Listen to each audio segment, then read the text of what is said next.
A Bellbrook teenager appeared before a Greene County juvenile court today to admit his guilt in a deadly crash that killed 3 of his classmates. Jackie Sprague spent the day in court gathering new information. Jesse Whitaker's attorney says his client is taking responsibility by changing his plea to guilty, while the family tells me they're thankful they don't have to sit through a trial. Are you prepared at this time to enter admission to all 8 charges that are contained in this complaint? Yes, sir. The 18-year-old wiped tears from his eyes in a Greene County juvenile courtroom this morning as he pleaded guilty to the charges, including vehicular homicide, vehicular manslaughter, and failure to control.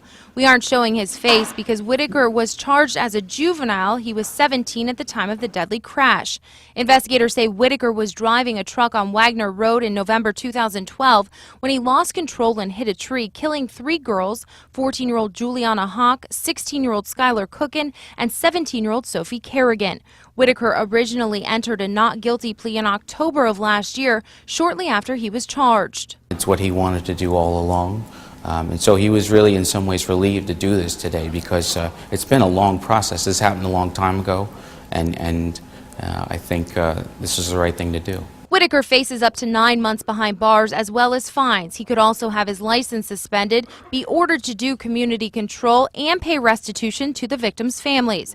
Whitaker's attorney says he will pay for this tragedy every day for the rest of his life. Obviously, it's been traumatic for the families of the lost children more than anybody else. And there's nothing, there's no kind of pain that can compare to that. But it's been also a very difficult process for him. I can tell you that he's never been to my office and not